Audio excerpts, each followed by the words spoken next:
Oui, mes frères et sœurs, je suis encore dans la joie de me tenir au-devant de vous pour vous parler de la part du Seigneur. Avant de commencer notre exhortation, nous allons prier. Éternel Dieu des armées, nous te rendons des actions de grâce et Papa pour ton amour. Merci tendre Père de nous avoir disposé encore, Papa, pour s'entretenir de ta part. Laisse éternel mon Dieu, mon roi, que ce moment soit que pour toi, rien que pour toi. Tendre Père, que ton esprit puisse nous conduire, Papa. J'ai béni d'avance mon frère ou ma sœur, éternel mon Dieu, qui disposera son temps, Papa, pour écouter ces messages.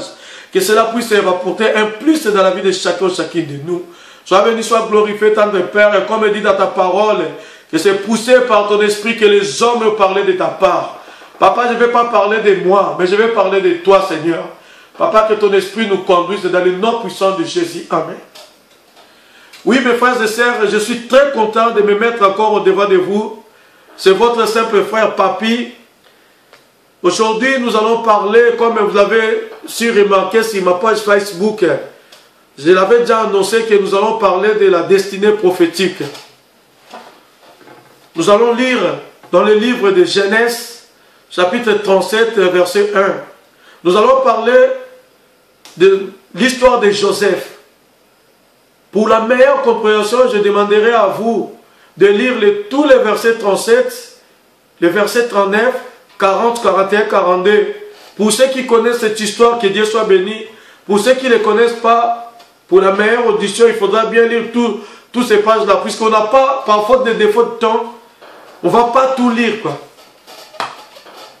Dans le livre de Genèse, chapitre 37, verset 1, la parole de Dieu nous dit: quant à Jacob, il s'est installé dans le pays de Canaan, là où son père avait séjourné. Voici la lignée de Jacob.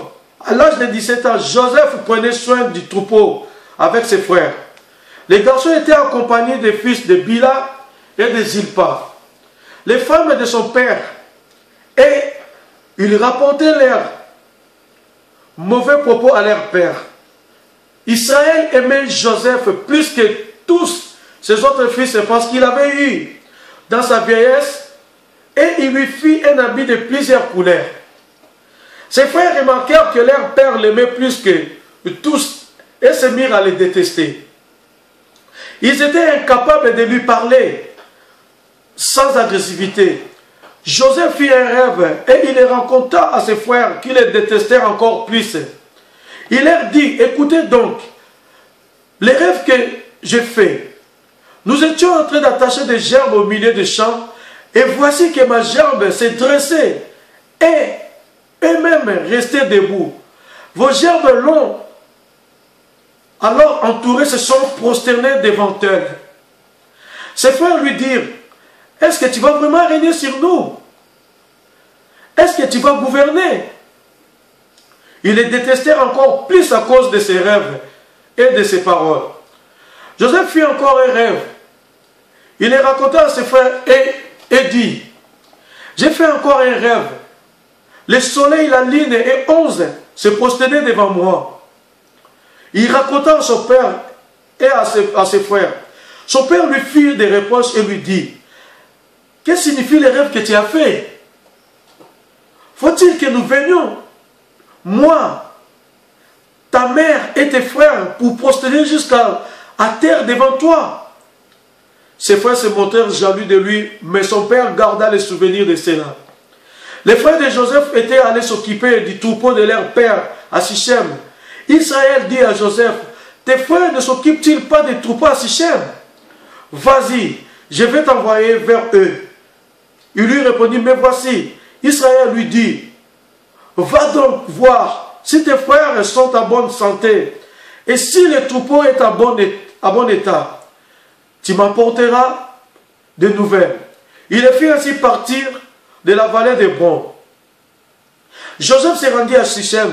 Un homme lui raconta alors qu'il errait dans la campagne et lui demanda: que cherches-tu? Joseph répondit: ce sont mes frères que je cherche. Dis-moi où donc ils passent. Dis-moi donc où ils gardent les troupeaux. L'homme dit: ils sont partis d'ici. En effet, je les ai entendus dire: allons à Dothan. Joseph partit sur ses traces de ses frères et il les trouva à Dothan. Ils les virent de loin et avant qu'ils ne soient près d'eux, ils complotèrent de les faire mourir. Ils se dirent l'un à l'autre, voici les rêveurs qui arrivent. Allons-y maintenant, tuons-les et jetons-les dans une des citernes. Nous dirons qu'une bête féroce l'a dévoré et nous verrons ce que deviendront ces rêves. Ruben attendit cela et les délivra de leurs mains et dit, n'attendons pas à sa vie. Il leur dit encore, ne versez pas le sang, jetez-les dans cette citerne qui est dans le désert et ne portez pas la main contre lui. Il avait l'intention de les délivrer de leurs mains pour les faire retourner vers son père. Lorsque Joseph fut arrivé vers ses frères, ils les dépouillèrent de son habit, de l'habit de plusieurs couleurs qu'il portait. Ils s'emparèrent de lui et les jetèrent dans la citerne. Celle-ci était vide. Il n'y avait pas d'eau. Ils s'assirent ensuite pour manger. Levant les yeux, ils virent une caravane d'Ismaélites qui venait de Galad. Leurs chameaux étaient chargés d'aromates, de baumes et de myrrhe qu'ils transportaient en Égypte. Juda dit alors à ses frères, que gagnerons-nous à tuer notre frère et à cacher son sang? Venez, vendons-les aux Ismaélites et ne portons pas la main sur lui, car il est notre frère. Il est de notre chair. Ses frères l'écoutèrent au passage des marchands madianites. Ils les tirèrent et firent remonter Joseph de la citerne.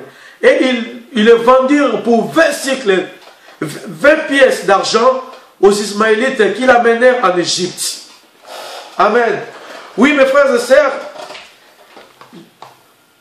si tu sais l'histoire de Joseph, nous bénissons le Seigneur. Nous parlons de l'histoire de Joseph concernant la destinée prophétique. C'est quoi la destinée prophétique?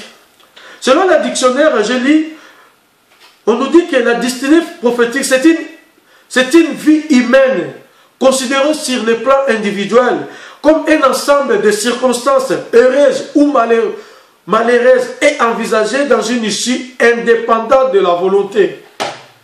Donc on nous dit que la destinée prophétique, d'abord il y a une vie, c'est une vie de quelqu'un, une vie individuelle, des circonstances.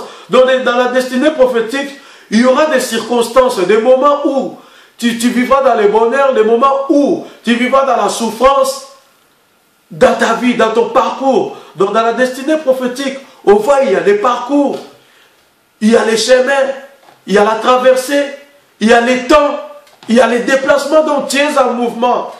Tu es en mouvement, tu parcours vers quelque chose. Joseph était l'enfant de Jacob. Il avait l'âge de 17 ans. Joseph a fait un rêve. Qu'il a vu que les étoiles,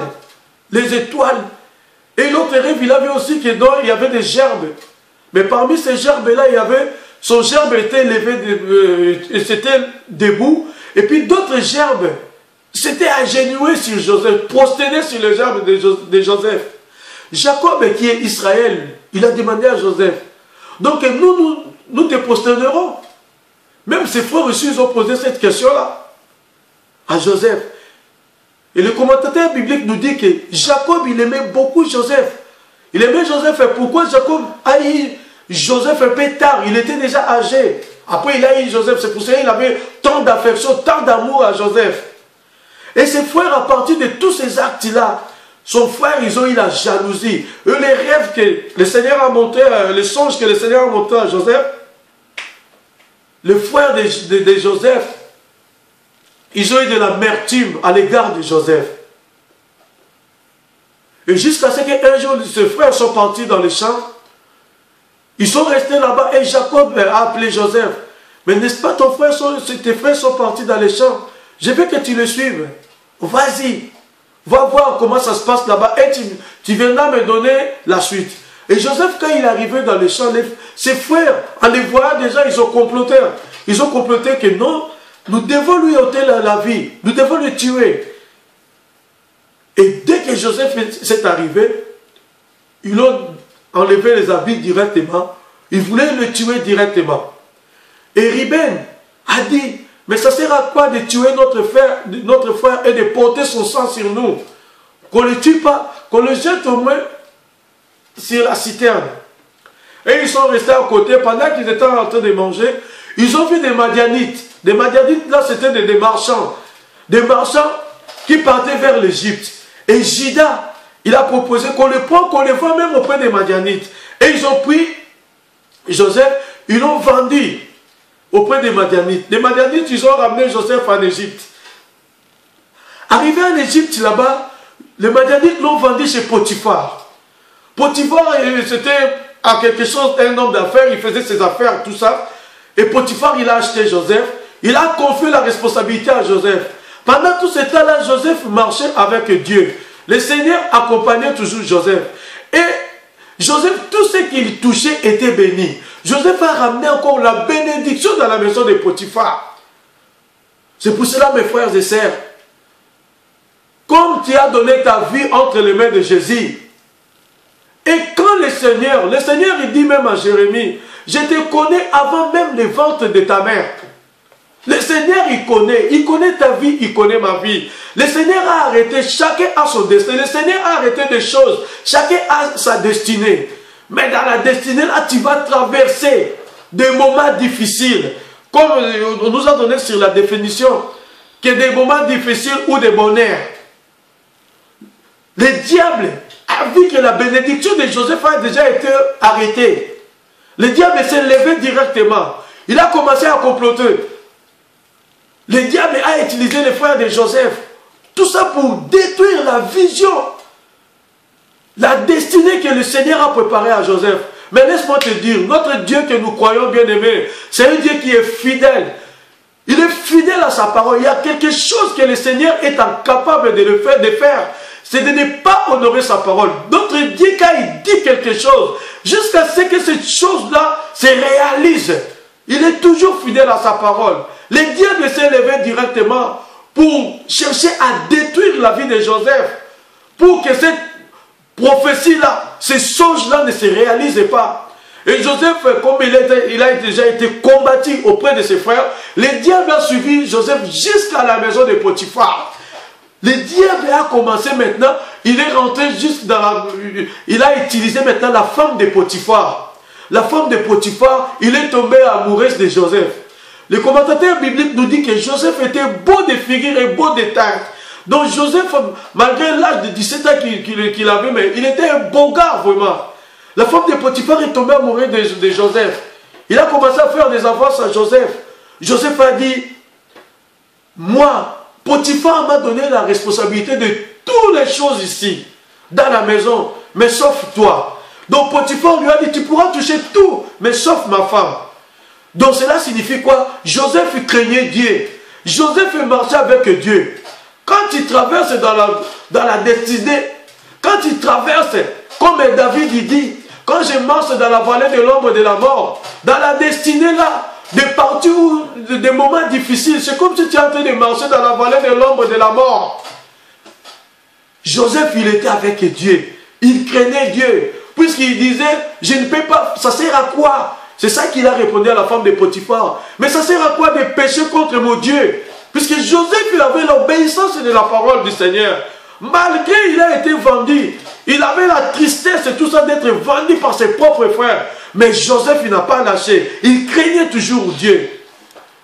Mais nous avons vu aussi que Joseph, si vous continuez tous les versets 37, 39, tout ça, vous allez voir que la femme de Potiphar, comme il a multiplié plusieurs stratégies pour chercher à coucher avec Joseph, et Joseph ne voulait pas. Un jour, la femme de Potiphar, elle est venue directement, elle a attrapé Joseph dans ses habits, jusqu'à ce qu'il a enlevé les habits, ses habits est resté sur les mains de Joseph. Elle a fui dehors, elle a crié, regarde, regarde, regarde, c'est la personne que Potiphar nous a ramené dans cette maison, il a voulu me violer. Les gens sont venus directement, quand Potiphar il a vu ça, directement Joseph est parti en prison. Le diable était très content, puisque Joseph est parti en prison. Mais mes frères, ma sœur, je vais juste te dire, Joseph il avait deux possibilités devant lui. Joseph il avait une des possibilités, soit de coucher à la femme de Potiphar. Et si, dès que Potiphar la persévérer, Joseph allait toujours partir en prison. Et deuxième possibilité, il a refusé de sortir avec la femme de Potiphar, mais il s'est retrouvé en prison. Moi, je préfère mieux, vraiment. Joseph, il a fait un bon choix. Il est parti en prison tout en obéissance à notre Dieu. Il a obéi. Cette obéissance-là lui a ramené en prison.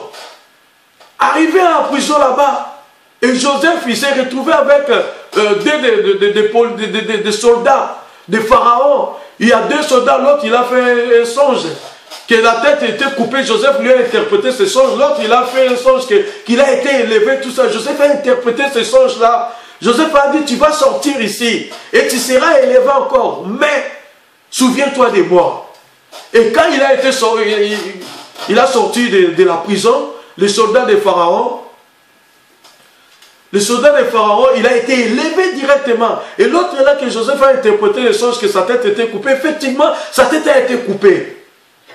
Et il y a un jour, Pharaon, il a eu des songes. Pharaon, il n'arrivait pas à interpréter ce songe-là. Il a appelé même beaucoup de personnes, même des magiciens, tout ça, pour interpréter ce songe. Ils ne sont pas arrivés. Et directement, les soldats là se souvenaient de Joseph. En prison, il y avait un homme. J'ai fait un rêve, il m'a interprété ça. Il a dit ça à Pharaon. Et Pharaon a appelé Joseph. Joseph a été sorti de prison. On l'a bien habillé, il a été accompagné chez Pharaon. Pharaon lui a expliqué tous les rêves qu'il a fait. Joseph lui a expliqué, regarde les rêves que tu as fait. Il y aura, pendant un moment, il y aura le bonheur, la bénédiction, tout ça, le bonheur, tout ça. Mais après, il y aura la souffrance, les difficultés qui vont venir. C'est pour cela, bien-aimé, moi je voulais juste te dire, les diables, bien-aimés, quand ta bénédiction est alertée, le diable aussi est alerté là-bas. Il sait que telle personne, sa bénédiction arrive. Le diable viendra pour te combattre, pour combattre ta bénédiction. Mais toi maintenant, quand le diable vient pour te combattre, quelle sera maintenant ta position? Quelle sera ta réaction, bien-aimé? Nous avons vu comment Joseph, il a résisté. Il a obéi à Dieu. Il est fait de résister à la femme de Potiphar. Il s'est retrouvé en prison. Mais pendant que le diable était en train de combattre Joseph, le diable ne savait pas, il était en train de contribuer à l'élévation de Joseph. Et il était en train de contribuer à Joseph pour qu'il puisse atteindre sa destinée prophétique. Toi, tu traverses des moments difficiles. Comment tu te comportes? Malgré ces moments difficiles-là que tu traverses, est-ce que tu cèdes au diable ou pas? Mais mon frère, moi je te dirais seulement, ne cède pas. Comme la parole de Dieu dit, résistez-lui et il fuira, bien-aimé. Résiste au diable. Malgré que tu es en train de traverser dans la vallée de l'ombre de la mort, mes frères et sœurs, le Seigneur ne t'abandonnera pas. Le Seigneur t'accompagnera toujours, bien-aimé. Toi, ce qui est important à toi, bien-aimé, demeure toujours dans la présence du Seigneur. Crée toujours le Seigneur. Marche avec toujours le Seigneur. Le Seigneur marchera avec toi, bien-aimé. Le diable s'est glorifié. Je l'ai eu, je l'ai atteint, tout ça. Il s'est retrouvé en prison. Sa destinée sera morte, tout ça. Mais Joseph, le diable a été surpris. Que lui, il est contribué, bien-aimé, à l'élévation, à la concrétisation, bien-aimé, des songes que Joseph a eu. C'est pour cela, quand David il dit, dans le livre nous allons lire, dans le livre des psaumes chapitre 23, Psaume 23, verset 1, la parole de Dieu nous dit ceci. David dit, l'Éternel est mon berger, je ne manquerai de rien.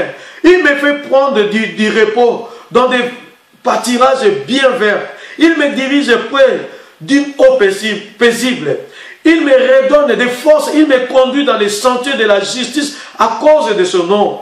Même quand je marche dans la sombre vallée de la mort, je ne redoute aucun mal, car tu es avec moi. Ta conduite et ton appui, voilà ce qui me réconforte. Tu dresses une table devant moi, en face de mes adversaires. Tu verses de l'huile sur ma tête, et tu fais déborder ma coupe. Oui, et le bonheur et la grâce m'accompagneront tous les jours de ma vie. Et je reviendrai dans la maison de l'Éternel jusqu'à la fin de mes jours, bien-aimés. David aussi a traversé des moments difficiles. Quand il a traversé dans la vallée de l'ombre de la mort, comme Joseph a traversé dans la vallée de l'ombre de la mort, chez Potiphar, jusqu'à en prison.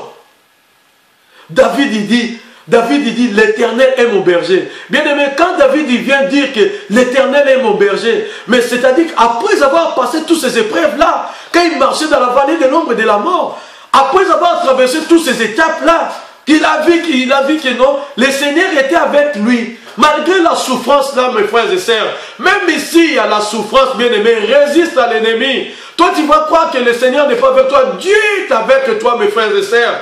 On connaît bien l'histoire des compagnons de Daniel. Les compagnons de Daniel, ils n'ont pas voulu obéir au roi Nebuchadnezzar. Ils ont refusé de l'obéir. Les rois disaient qu'il faut m'obéir, il faut m'adorer. Et ils ont refusé. Le roi a pris, il a pris un arrêté que tous ces gens-là, les compagnons de Daniel, doivent être jetés dans la fournaise ardente.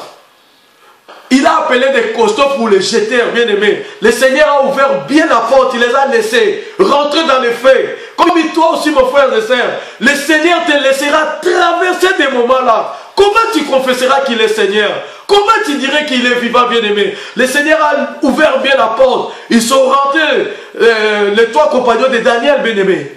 Mais, ce qui est vraiment étrange, bien aimé, les personnes qui sont venues jeter les gens dans les feux, et ils sont morts. Mais les trois compagnons de Daniel n'étaient pas morts. Ils étaient là dans les feux. Ils étaient en train de se poser des questions. Est-ce qu'on est bien dans les feux? On est bien dans les feux? Oh mes frères et sœurs, même si tu vois rien ne bouge, même si tu n'entends pas de bruit, même s'il n'y a rien, laisse-moi te dire, le Seigneur est avec toi. Parce que les rois de Nebuchadnezzar, dehors, et les trois compagnons de Daniel, ils ne voyaient rien. Avec Négro, tout ça, ils ne voyaient rien du tout. Ils ne voyaient rien. Ils voyaient, oh, mais on est bien dans les faits, on ne se brûle pas. Mais dehors, les rois disaient à ces soldats, mais n'est-ce pas, on a jeté 3 personnes dans le feu? Mais comment se fait-il qu'il y a les 4 personnes? Oh, bien aimé, alléluia. Laisse-moi te dire, mon frère, ma soeur, même si tu es dans la vallée de l'ombre de la mort, David dit, ton bâton et ta houlette me rassurent. Toi, tu ne vois rien. Mais le diable, il voit que tu es accompagné. Mais eux-mêmes, ils ne voyaient pas Dieu. Ils ne sentaient pas la présence de Dieu. Mais ils voyaient qu'ils ne se brûlaient pas, ils étaient bien dans le feu. Le roi a vu qu'il y avait 4 personnes. Le roi a dit, ah, vraiment, ces gens-là honorent vraiment le Dieu vivant. Bien-aimé, demeure toujours dans la présence du Seigneur. Crée toujours Dieu. Aie l'assurance qu'il existe, bien-aimé. Quand tu marches dans la vallée de l'ombre de la mort, David il est en train de dire, l'Éternel est mon berger. Vous savez, quand David il dit, l'Éternel est mon berger, David lui-même, il était berger.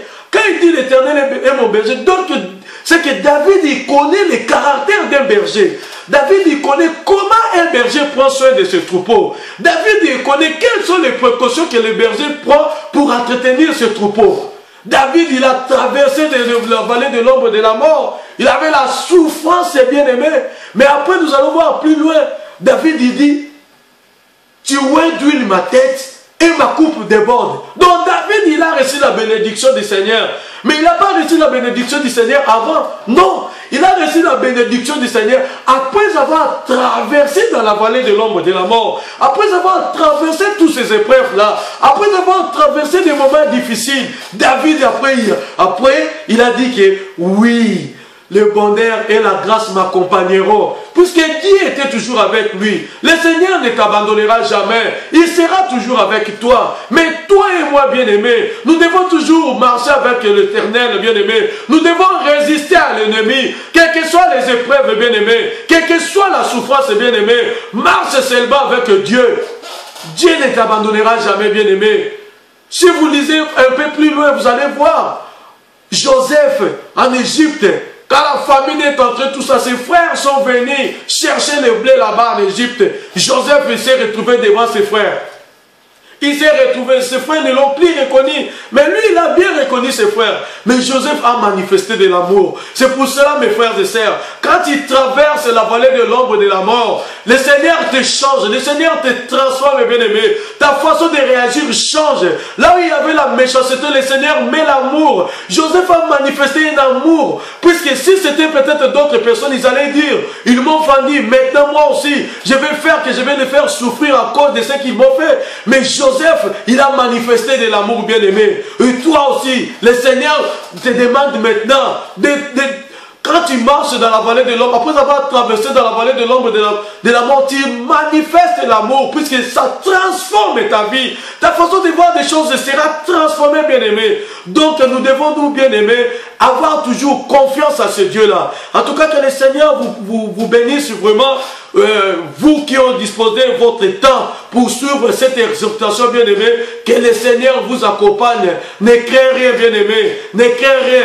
On dit, le manguier qui n'a pas de mangue mûre, on ne peut pas jeter une pierre sur la mangue mûre, bien-aimé. Une mangue qui n'est pas mûre. Jamais on ne pourra pas jeter une pierre. Mais une mangue qui est mûre, déjà, les gens vont jeter la pierre pour cueillir ça, bien-aimé. C'est pour cela que tu vois les problèmes arrivent dans ta vie. Peut-être tu pourras te poser des questions. Mais quand je ne priais pas, j'étais bien. Quand je ne partais pas à l'église, j'étais bien. Oui, tu étais bien. Mais depuis que j'ai commencé à prier, je vois tant de problèmes dans ma vie. Mais oui, c'est normal, bien-aimé. Quand tu ne priais pas, tu étais déjà dans le camp du diable. Malgré que tu avais la possibilité, plein de choses et tout ça, tu étais dans le camp du diable. Le diable ne pouvait plus rien faire de toi, puisqu'il appartient déjà à lui. Mais quand tu as compris, tu as donné ta vie entre les mains du Seigneur, c'est là où tout a commencé les problèmes. Parce que le diable le savait bien que tu t'es mis sur une bonne voie. L'objectif des diables, c'est quoi? L'objectif des diables, c'est de détourner les enfants de Dieu.